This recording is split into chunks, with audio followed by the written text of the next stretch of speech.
थी शिमला को जब मैंने बोला कि मुझे वो कैंसर हॉस्पिटल में चाय बांटनी है तो आप मुझे एक जगह दे दीजिए, तो कहते अच्छा एप्लीकेशन लाओ। तो मैंने कैंसर के स्पेलिंग CANSER लिख दिया। तो कहते तेरे को तो कैंसर के स्पेलिंग भी लिखने नहीं आते। मैंने कहा सर आप उस पर मत जाइए, भावनाओं पे जाइए कि मैं करना क्या चाहता हूं। तो वो बहुत गुस्से से मेरी तरफ देख रहे थे कि मैं DC से कैसे बात कर रहा हूं। She is a district collector और मैं ऐसे बोल रहा हूं कि भावनाओं को समझो। तो वो बड़े गुस्से से बोले अच्छा तू कर लेगा। मैंने कहा हाँ जी सर, मैं चाय बांटना चाहता हूं। किसको पिलाएगा? मैंने कहा उनको पिलाऊंगा जिनके पास चाय पीने के पैसे नहीं है। तो आइडेंटिफाई कैसे करेगा? मैंने कहा सर जो भी आएगा वहां हॉस्पिटल के बाहर खड़ा हो जाऊंगा चाय लेकर और बांटना शुरू कर दूंगा। अच्छा फिर तो वो ड्राइवर आ जाएंगे, टैक्सी वाले आ जाएंगे, वो पी जाएंगे। मैंने कहा नहीं सर मुझे करने तो दीजिए।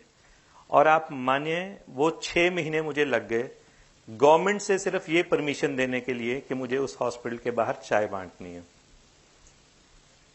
और जब चीफ सेक्रेटरी के पास मैं गया, हेल्थ चीफ सेक्रेटरी थे वहां के, तो जब मैं उनके पास गया तो उनके भी सेम क्वारीज। तो मैंने कहा सर करने तो दीजिए, अब तो 6 महीने हो गए मुझे, करने तो दीजिए।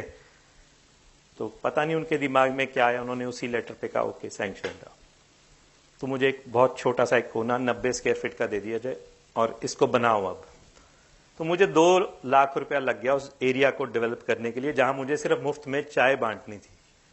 2014 में मैंने अपना ये कंसेप्ट शुरू किया चाय बांटने का। और 3 महीने बाद 9 दिसंबर को वहां पर हमने पहला लंगर लगा दिया, जो अब वर्ल्ड नोन लंगर है।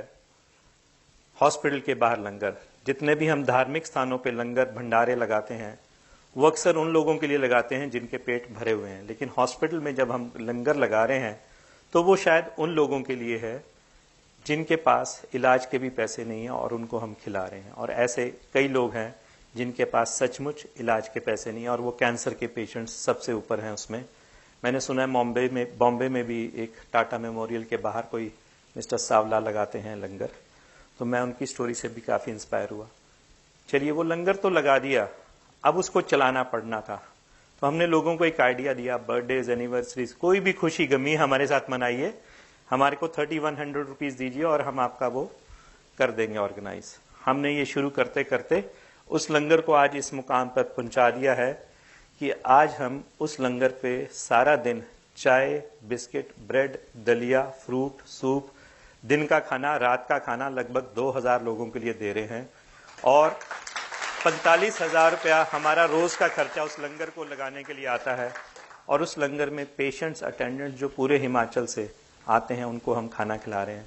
साथ ही के साथ शिमला में बर्फ बहुत पड़ती है, सर्दी बहुत होती है, हम उनको 2-2 ब्लैंकेट्स और एक मैट्रेस भी देते हैं कि वो हॉस्पिटल में कहीं भी जाकर सो जाएं। और हमारा एक बहुत ही यूनिक कंसेप्ट चला जब हमने वो लंगर लगाया 2014 में। तो कुछ कैंसर पेशेंट्स को, क्योंकि 90 स्क्वायर फीट जगह थी, रोटी बना नहीं सकते थे, तो हमें रोटियों की आवश्यकता हुई। तो हमने छोटे छोटे रोटी बैंक्स खोले। आज हमारे शिमला में 23 रोटी बैंक हैं जिसमें हर हफ्ते 20,000 रोटियां हम इकट्ठी करते हैं। और हमने बच्चों को एक बड़ा यूनिक सा आइडिया दिया, अगर आप भी बॉम्बे में कहीं भी इंस्पायर होकर लंगर लगाना चाहें तो आप भी लगा सकते हैं। जितने भी स्कूल हैं उन बच्चों को बोलिए अपने लंच के साथ सिर्फ एक रोटी लेकर आए और अपनी एक कलेक्शन टीम बना लीजिए। और उस कलेक्शन टीम का यही काम होगा कि वो रोटियों को इकट्ठा करे। अब शिमला में 1800 बच्चों का एक स्कूल पकड़ा, एक 1900 बच्चों का, एक 700 का, एक 800 का, एक 900 का। तो जितने जितने बच्चों के स्कूल पकड़े उतनी रोटियां तो कंफर्म्ड है कि एक एक बच्चा लेकर आएगा। लेकिन वो पेरेंट्स इतने खुश हुए, वो जब भी मुझे मिलते हैं वो कहते हैं हमारे बच्चों ने शेयरिंग सीख ली, उनको शेयरिंग की हैबिट डाल दिया आपने। तो वो एक रोटी नहीं देते, कोई 10 देता है, कोई 20 रोटियां भी देता है।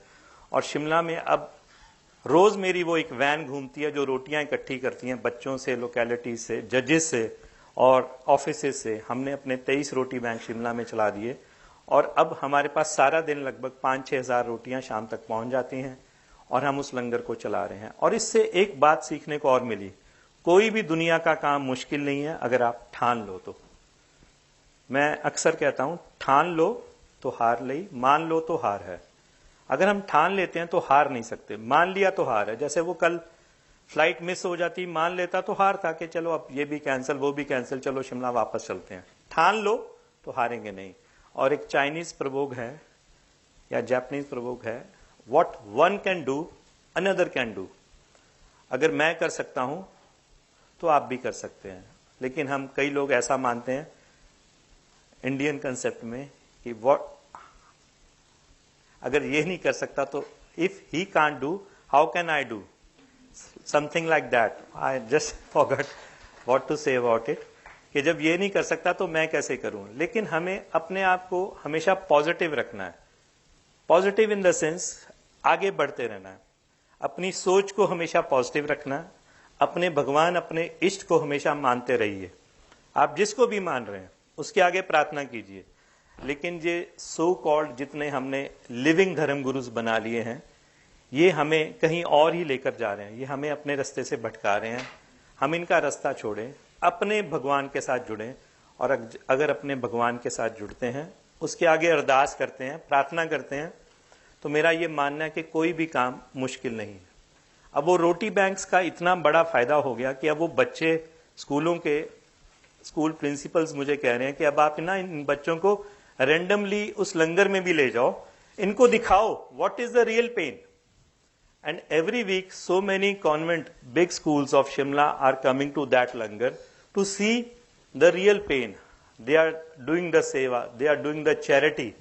And so many kids, after seeing my videos on the YouTube, on Google, typing my name, Sarabjit Singh Bobby, and are asking me that they want to drive the funeral van. So many children are saying कि हम भी चलाना चाहते हैं, आप हमें भी मौका दीजिए। मैंने कहा बच्चे डर नहीं लगेगा? कहते जब आपका कुछ नहीं हुआ तो हमारा क्या होगा, हमें भी भूत नहीं खाएगा। तो मैं अक्सर कहता हूं मेरे साथ वो 5-7 हजार डेड बॉडीज की आत्माएं हमेशा चलती हैं, तो मेरे से डरो। कहते नहीं अंकल, हम आपसे डर नहीं लगता। तो वो आत्माएं अब हमारे अंदर भी आ गई हैं, हम भी वो डेड बॉडी वैन को चलाएंगे। और जब वो हम मुझे रोटियां देकर जाते हैं तो मैं आपको बता नहीं सकता उनको लेने वालों की भीड़ कैसे खड़ी है, कितनी गरीबी है हॉस्पिटल में। पूरा पैसा उनका खत्म हो जाता है इलाज करवाते हुए, उनके पास कोई पैसा नहीं बचता। और वो जब शाम को हम लंगर में रोटियां बांटते हैं, जो सुबह 7 बजे बच्चों ने अपने स्कूल से लाई होती है, तो शाम के 7 बजे भी उन रोटियों को लेने के लिए लाइन लगी होती है कि कल सुबह हम चाय के साथ खाएंगे।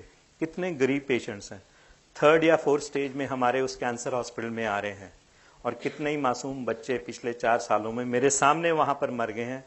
और जब वो मरते हैं तो उनके पेरेंट्स वहां पर, मैं आपको बता नहीं सकता कितने भावनात्मक तरीके से हमारे साथ जुड़ जाते हैं। अभी भी पिछले हफ्ते कोई एक पेरेंट आया हुआ था जिसका पिछले साल बच्चा मर गया। वो मेरे लिए अपने गांव से जो पहली फसल होती है वो राजमा लेकर आया और देसी घी लेकर आया कि ये आप अपने घर ले जाइएगा, आपने 1 साल हमारी बहुत सेवा की।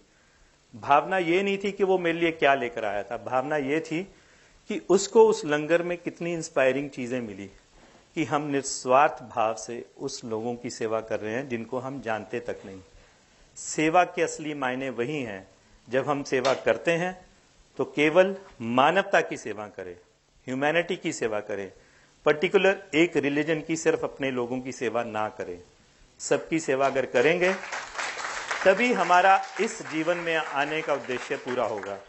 नहीं तो हम सिर्फ अपने अपने धर्म के शेल में ही बंधे रह जाएंगे, दूसरे वालों को फतवा देते जारी रह जाएंगे, किसी के लिए भी जी नहीं पाएंगे और किसी के लिए भी कुछ कर नहीं पाएंगे।